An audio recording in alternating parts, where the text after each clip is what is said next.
Para mahasiswa sekalian, kita sekarang masuk ke modul perencanaan dan persiapan survei statik GPS. Karena materinya agak panjang, jadi ini kita bagi dalam 2 minggu pertemuan. Minggu ini kita akan membicarakan peralatan dan geometri pengamatan, dan kemudian strategi pengamatan, strategi pengolahan data, dan organisasi pelaksanaannya minggu depannya lagi ya. Nah, kalau kita kembali, ini metode survei statik GPS kita pernah lihat sebelumnya di metode penentuan posisi dengan GPS ya. Nah, kalau kita lihat di sini ada beberapa prinsip metode survei statik dengan GPS. Yang pertama, seperti biasa, kalau kita mengatakan survei statik dengan GPS, dia pasti metode differential positioning relatif ya, dan menggunakan data fase nanti itu ya, secara inklusif kalau dikatakan survei. Karena dia diferensial, maka minimal akan ada 2 receiver yang digunakan. Meskipun nanti dalam moda jaringan biasanya bisa saja kita menggunakan lebih dari 2 receiver GPS ya. Selanjutnya, survei statik GPS ini titik-titik yang akan ditentukan posisinya tidak bergerak ya. Biasanya berupa titik-titik kontrol yang nanti kita amati. Dan karena pengolahan data biasanya dilakukan secara post processing, maka kita harus menggunakan receiver GPS yang bisa merekam data, yaitu tipe pemetaan atau tipe geodetik ya. Biasanya kalau untuk survei untuk keperluan ketelitian posisi yang relatif tinggi, kita menggunakan receiver tipe geodetik, tapi kalau yang menengah cukup tipe pemetaan ya. Dan nanti kita lihat ya ketelitian ya posisi yang didapatkan bisa sangat teliti order milimeter atau yang menengah beberapa sentimeter gitu ya. Atau kadang kalau jelek sekalipun mungkin desimeter ya. Tapi biasanya sentimeter sampai milimeter. Nah, seperti kita sudah singgung sebelumnya juga, jadi survei statik dengan GPS ini biasanya dilakukan dengan moda jaringan ya. Tetapi bisa juga kadang-kadang karena kondisi medan dan juga waktu survei dan biaya yang tersedia ya kita menggunakan moda radial ya. Dan nanti kita lihat biasanya dalam survei statik dengan GPS ini ada titik-titik yang sudah diketahui koordinatnya atau istilahnya titik tetap, dan kemudian ada titik-titik yang akan ditentukan posisinya. Dan dengan GPS yang kita ukur adalah vektor baseline ya. Jadi kalau kita menempatkan receiver satu di sini, satu di sini, di titik ini, maka yang kita ukur adalah baseline ini. Nah, yang kita ukur tuh vektor baseline-nya ya, yaitu delta X, delta Y, dan delta Z. Jadi vektor 3 dimensi ya. Nah, nanti kita lihat dalam perencanaan dan persiapan survei GPS ini kita banyak mengacu ke moda jaringan ya. Karena ini yang biasanya agak lebih complicated dan nanti analoginya ke moda radial lebih mudah lah ya, lebih mudah dilaksanakan. Dan nanti kita lihat secara umum tahap pelaksanaan survei statik GPS ini terdiri dari biasanya kita melakukan perencanaan dan persiapan, kemudian baru kita ke lapangan melakukan pengumpulan data, Setelah data terkumpul, kemudian nanti kita olah, dan biasanya terakhir ya kita harus membuat laporan lah ya atas semua pekerjaan yang kita lakukan. Dan saudara lihat di sini selalu ada feedback ya ke proses sebelumnya. Jadi kalau di perencanaan kita sudah merencanakan, tapi kita sudah pada saat kita melakukan persiapan ternyata kita melupakan sesuatu, maka rencananya harus diubah ya. Kemudian pada saat kita melakukan pengumpulan data bisa saja terjadi misalnya yang sudah kita rencanakan, lokasi titik atau pergerakan dan segala macam, ternyata begitu di lapangan medannya tidak memungkinkan, nah maka harus dirubah lagi ke perencanaan ya. Begitu seterusnya. Begitu juga pada saat pengolahan data ternyata misalnya ada beberapa baseline yang kurang baik, perlu diukur ulang ya, kita harus kembali ke lapangan, ke tahapan pengumpulan data. Begitu juga pada saat membuat laporan, nanti mungkin saja pada saat kita membuat laporan ada analisa-analisa tertentu yang kita pikir bagus untuk dimasukkan, ya belum ada, ya kita kembali ke pengolahan data ya. Nah, di minggu ini kita akan membahas tentang perencanaan dan persiapan. Ini 2 minggu kita bahas, kemudian yang ini kira-kira seminggu, dan ini seminggu lagi ya. Jadi di minggu pertama ini kita akan membahas tentang peralatan dan geometri pengamatan lah ya. Dan nanti minggu berikutnya kita selesaikan yang tahapan yang selanjutnya yang tersisa ya di dalam proses perencanaan dan persiapan dari survei statik GPS. Nah, ini kalau kita lihat lebih detail lagi, parameter perencanaan survei statik GPS ini kalau kita breakdown ya, mulai dari peralatan, geometri, strategi pengamatan, strategi pengolahan data, dan organisasi pelaksanaan ini lumayan banyak lah ya. Satu persatu itemnya, nanti kita akan bahas, kita lihat di sana ya. Tapi yang perlu ditekankan di sini bahwa perencanaan dan persiapan ini penting sekali ya, karena di dalam pelaksanaan survei statik dengan GPS ataupun dengan sistem GNSS yang lainnya, problem teknologi itu sebenarnya tidak terlalu masalah lagi ya, karena umumnya perkembangan teknologi GNSS itu sudah relatif mature lah, apalagi terkait GPS ya. Jadi kalau dari segi receiver, antena, dan segala macam biasanya nggak ada terlalu banyak masalah lah.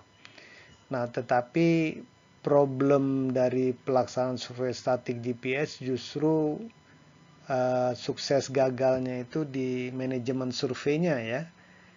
Jadi bukan di teknologinya. Jadi kalau manajemen surveinya mulai dari perencanaan sampai pelaporan bagus ya akan bagus ya. Tapi kalau itunya sloppy ya hasilnya juga sloppy. Oleh sebab itu nanti kita lihat proses perencanaan survei yang komprehensif, mendetail, realistis harus dilakukan dengan sebaik mungkin.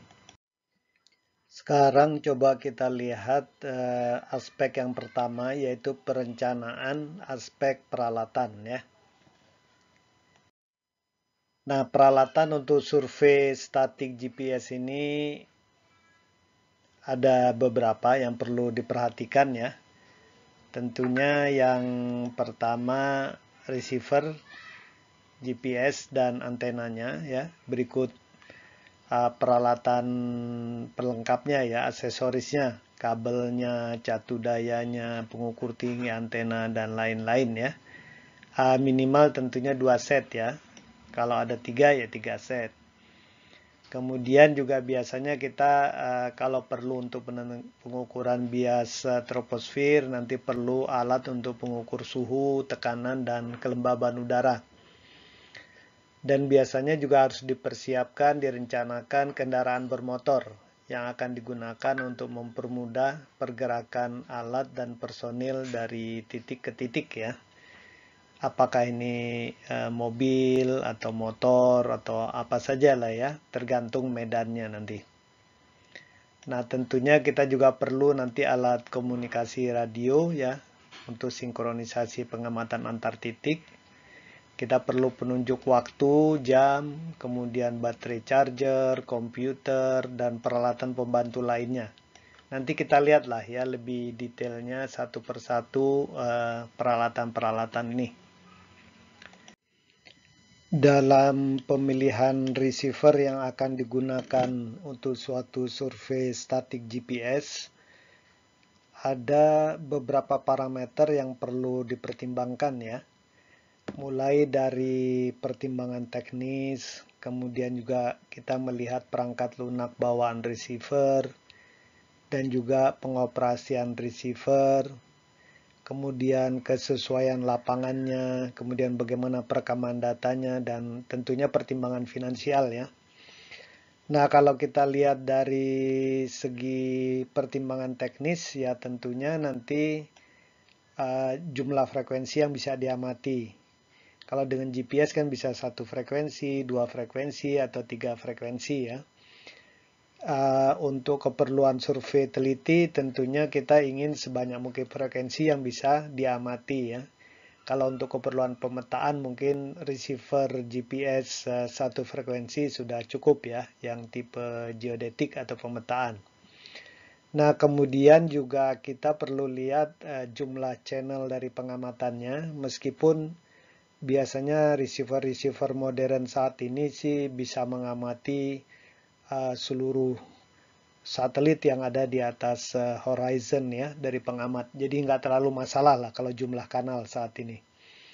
Kemudian kualitas antena tentunya juga yang baik, kalau bisa yang bisa memitigasi multipath ya. Dan juga phase centernya paling stabil.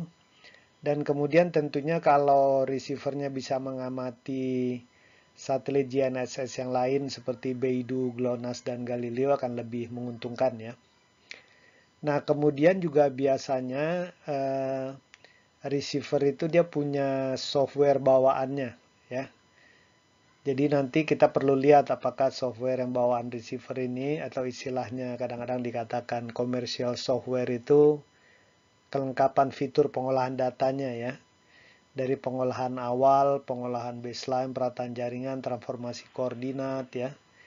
Kemudian juga untuk plotting residual dan segala macam ya. Kita lihat kelengkapan fitur-fiturnya ya. Tapi biasanya software sekarang itu sudah canggih-canggih lah ya. Bisa nggak masalah ini. Kemudian kita juga lihat bagaimana algoritma dia menangani kesalahan dan bias ya. Kemudian tentunya kita juga perlu melihat algoritma yang digunakan untuk resolusi ambiguitas ya. Dan kemudian kita lihat juga apakah software tersebut punya pilihan-pilihan pengolahan data untuk metode-metode lainnya ya. Misalnya metode kinematik, kemudian mungkin untuk RTK dan segala macam ya.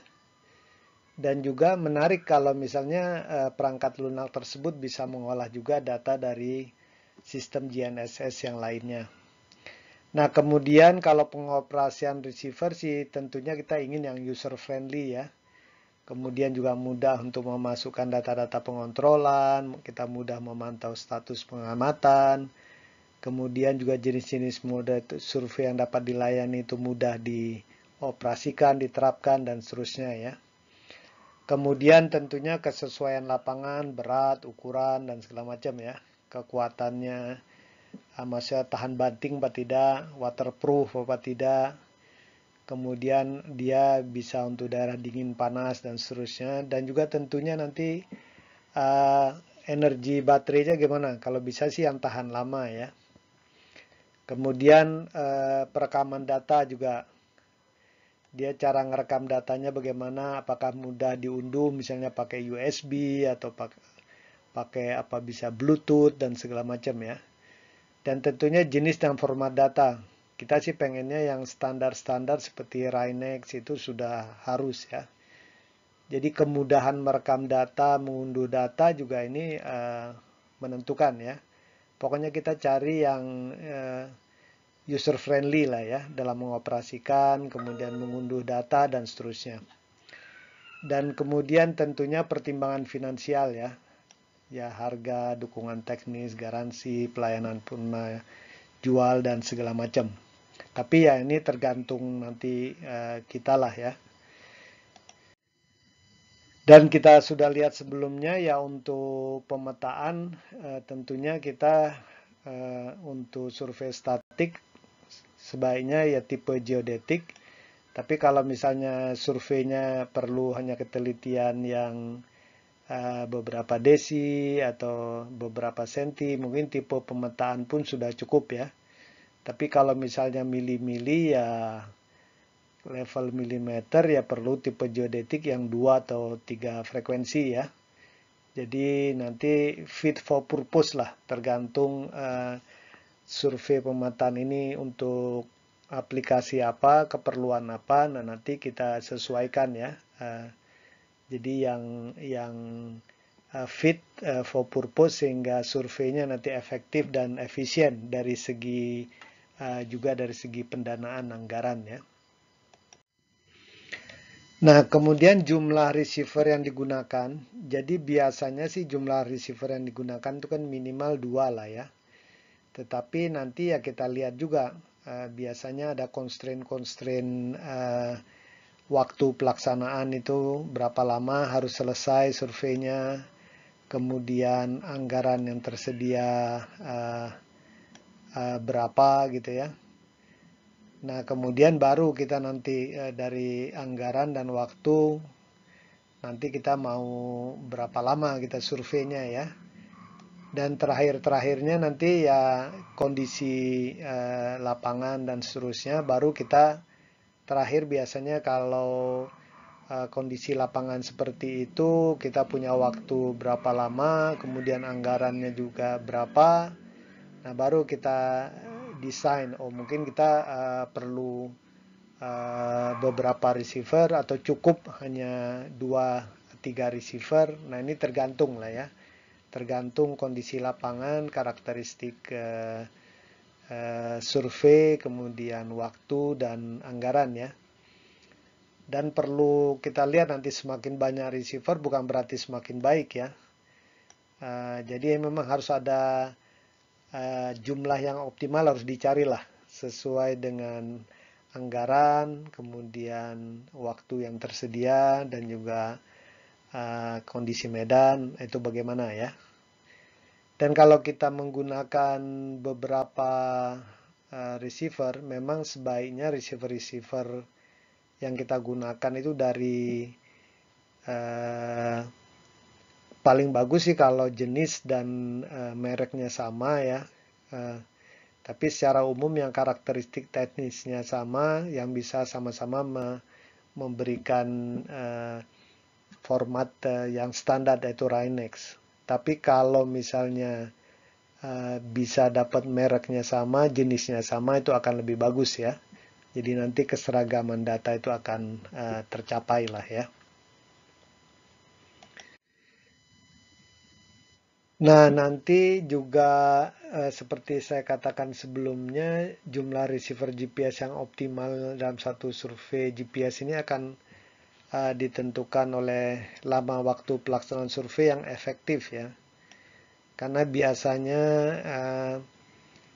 di samping ada pekerjaan lapangan itu biasanya ada keperluan untuk mobilisasi ya, rekonesans, pengurusan izin, kemudian pemasangan tugu, demobilisasi, dan lain-lain ya. Jadi waktu-waktu ini juga harus diperhitungkan ini ya. Jadi kalau misalnya total pekerjaan surveinya 8 bulan, apakah nanti bagaimana ini? Untuk hal-hal yang mengurus administrasi, rekonesans, izin, dan segala macam, katakanlah misalnya 2 bulan, ya nanti pekerjaannya tinggal 6 bulan kan, yang efektif. Nah, nanti sesudah itu kita lihat jumlah dari seluruh baseline yang perlu diamati ada berapa gitu ya. kemudian kondisi medannya bagaimana, dan yang paling penting juga sarana prasarana transportasi di daerah survei ya. Apakah semuanya bisa dicapai titik-titiknya dengan kendaraan bermotor atau bagaimana. Nah, dari situ nanti kita baru bisa menghitung ya kapasitas pengukuran atau jumlah baseline per hari ya, berapa yang harus dipenuhi. Nah, dari situ nanti kita baru bisa menentukan, merencanakan ya jumlah receiver yang harus digunakan itu berapa ya. Jadi ini harus dihitung betul. Kalau jumlah receivernya kekurangan nanti juga repot ya. Waktu survei menjadi berkepanjangan. Tapi kalau jumlah receivernya kebanyakan juga nanti ya tidak efisien ya secara penganggaran ya. Nanti malah rugi ya kalau melaksanakan survei. Nah, receiver GPS tipe navigasi biasanya juga diperlukan ya. Jadi kita juga dalam perencanaan nanti kita juga harus setiap tim itu kalau bisa memang dilengkapi dengan receiver tipe navigasi. Meskipun sekarang ini fungsinya bisa juga diambil alih dengan handphone ya. Kadang-kadang di smartphone kan juga ada ya. Tapi bagusnya sih mandiri ya, karena kan nanti smartphone-nya untuk keperluan lain. Kalau tipe navigasinya, kalau bisa ya memang betul-betul receiver GPS tipe navigasi yang mandiri ya. Banyak perannya ya. Jadi yang pertama dengan tipe navigasi kita bisa menggunakan untuk mencari lokasi titik. Biasanya kan tim survei itu sudah diberi tugas ya. Kamu nanti mencari titik apa, berkunjung titik ini, mengamati, kemudian sudah itu titik ini dan titik ini. Dan biasa tim survei juga sudah dapat lah ya, sudah dapat kira-kira koordinat pendekatannya dari tim rekonesan sebelumnya ya. Nah, dia tinggal memasukkan di receiver tipe navigasinya dan kemudian bisa waypoint mencari lokasi titik tersebut ya. Karena biasanya kadang-kadang tim yang memasang tugu di awal pada saat sesudah rekonesan itu berbeda dengan tim survei. Jadi tim survei kadang-kadang belum tahu tugunya di mana, dia cuma tahu koordinatnya kan. Nah, itu nanti bisa dicari dengan tipe navigasi. Kemudian kalau untuk tim reconnaissance, tim yang buat tugu nanti tipe navigasi ini juga bisa digunakan. Kadang-kadang kita sudah tahu lokasi untuk tugu nanti di sekitar kawasan ini, tapi kita di mana nih persisnya. Nah, biasanya kita bisa menggunakan tipe navigasi, kita jalan di sekitar lokasi titik tersebut, cari di mana yang kira-kira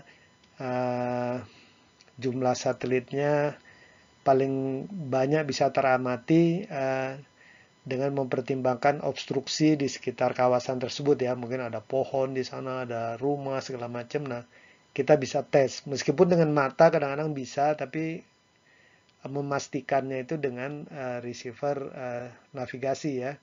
Karena kadang-kadang kalau dengan mata kita tidak yakin ini ranting-ranting pohon ini menutup sinyal apa tidak.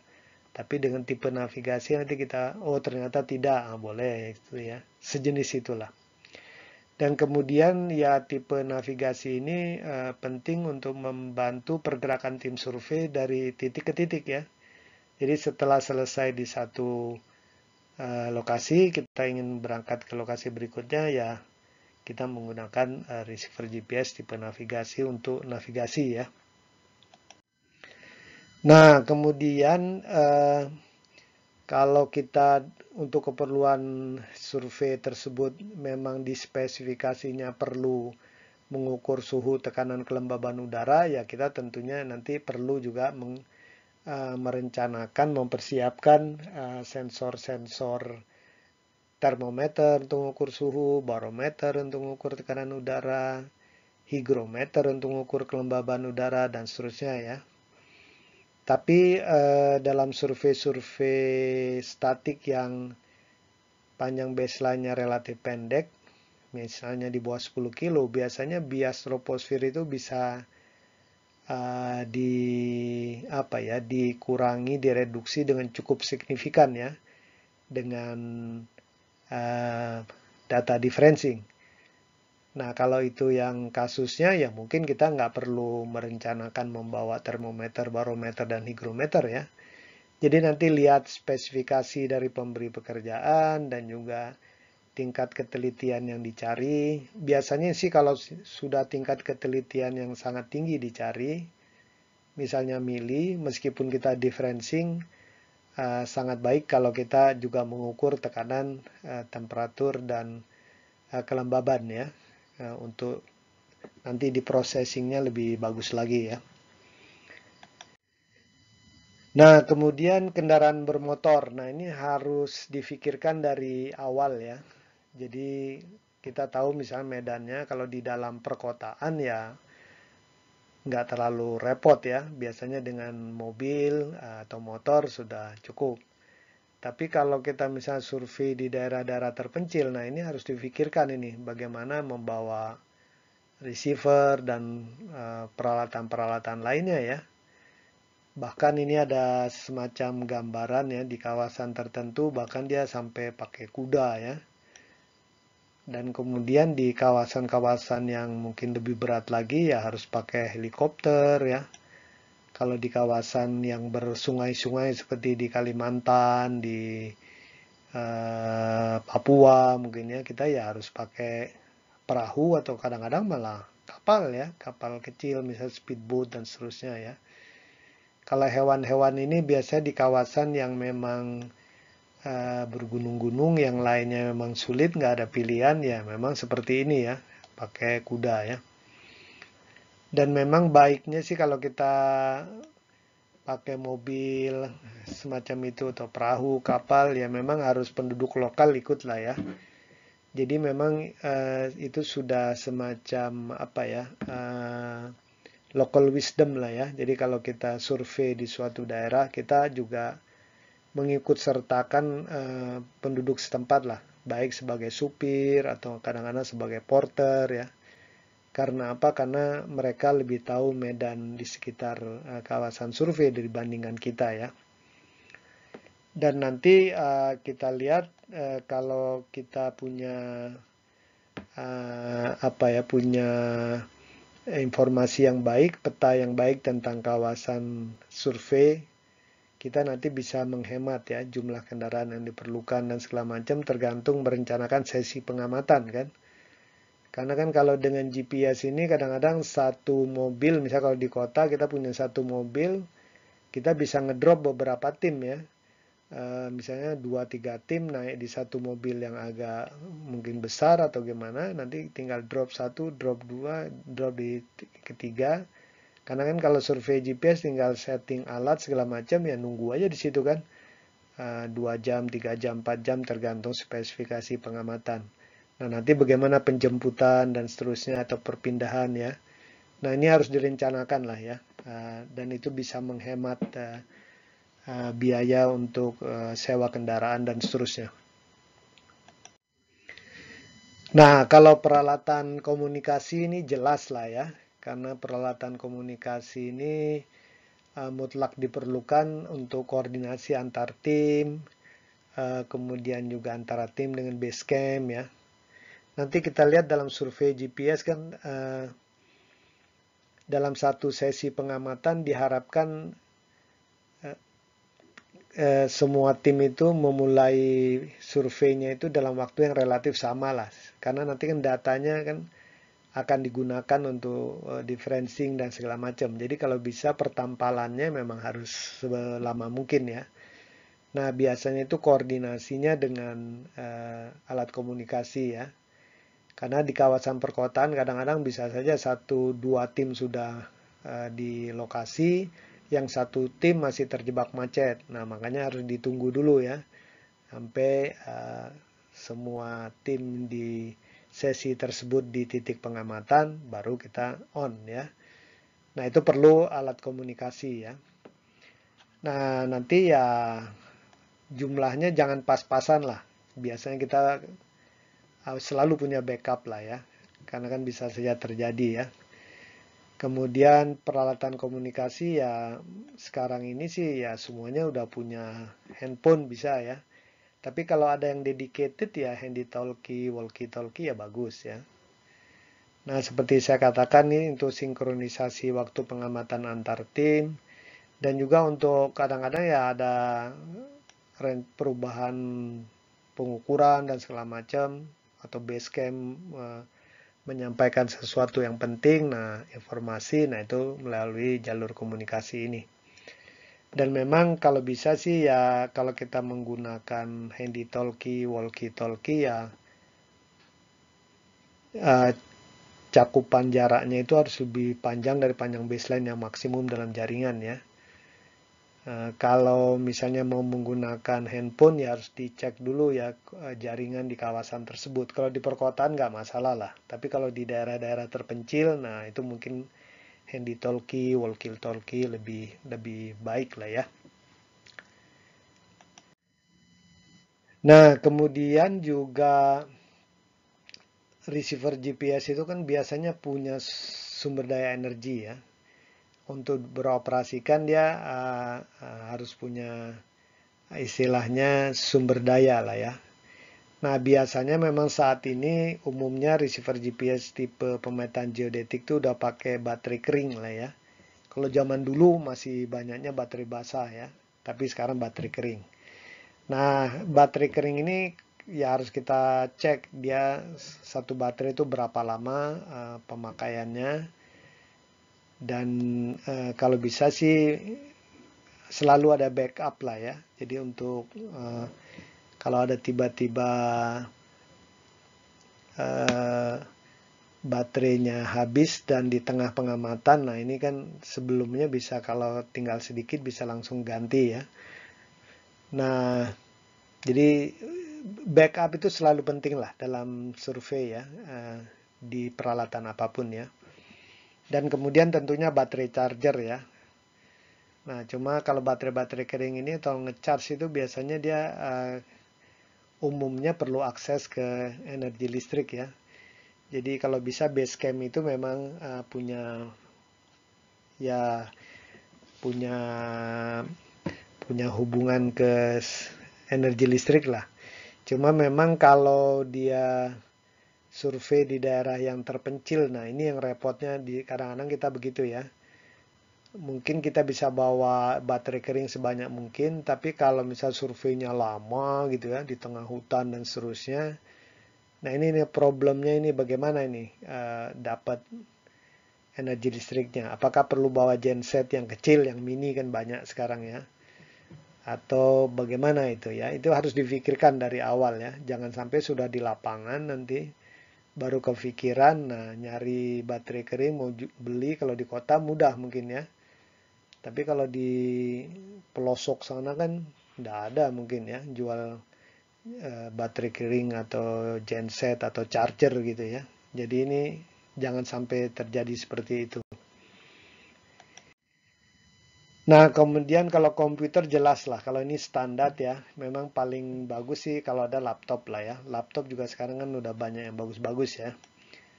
Nah, biasanya kalau di lapangan itu kita perlu untuk mendownload data, membackup gitu ya. Kemudian kita juga biasanya ngolah baseline itu langsung hari, misalnya siang di amati, balik ke base camp, kemudian untuk hari itu biasanya langsung diolah baseline-nya ya. Maksudnya untuk make sure bahwa data semua oke dan segala macam. Kalau tidak oke mungkin ya besoknya harus mengulang pengukuran baseline tersebut ya. Tapi biasanya oke lah, tapi harus dicek tetap ya. Dan kemudian juga untuk menghemat pekerjaan itu kita langsung meratakan jaringan awal dan segala macam ya. Perataan jaringan. Dan juga untuk nyusun laporan pekerjaan, laporan awal survei, dan segala macam.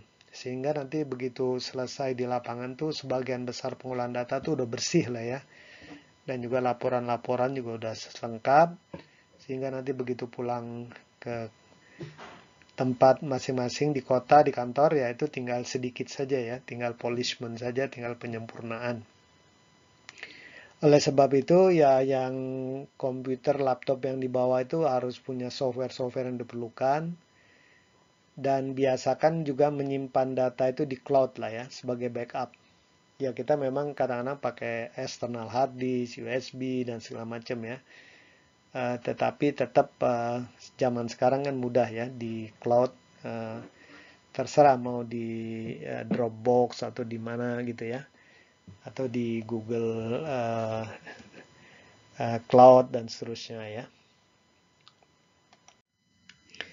Nah, nanti juga kebiasaan kita ini sebelum ke lapangan itu bikin checklist lah. Jadi ini udah standar umum ya. Jadi peralatan-peralatan yang harus dibawa itu harus dituliskan. Ini contoh saja ya, contoh checklist peralatan. Nanti yang ya tinggal dicek yang sudah, yang belum. Mungkin ada yang nanti sajalah di lapangan gitu ya, misalnya. Tapi kalau bisa dibawa dari kantor ya lebih mudah ya dari awal. Tapi kalau misalnya nanti di kota tertentu lebih mudah ya bisa, tapi dicek dulu belum dan keterangannya nanti akan dibeli di lokasi yang bersangkutan. Dan nanti checklist peralatan ini sesuai kebutuhan lah ya. Ya seperti apa tergantung kebutuhan survei juga. Ini contohnya saja, salah satu contoh checklist peralatan. Dan jangan sekali-kali menyepelekan peralatan yang kecil ya. Kadang-kadang kalau kabel tertentu aja nggak ada, misalnya kabel untuk charger ketinggalan gitu ya.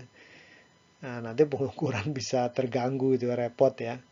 Atau misalnya pengukur tinggi antena ada satu yang terselip gitu ya. Nah, ini jadi problem lagi ya. Jadi biasakan ya, jangan yang hanya yang besar-besar dipastikan, tapi juga yang kecil-kecil ya harus dicek.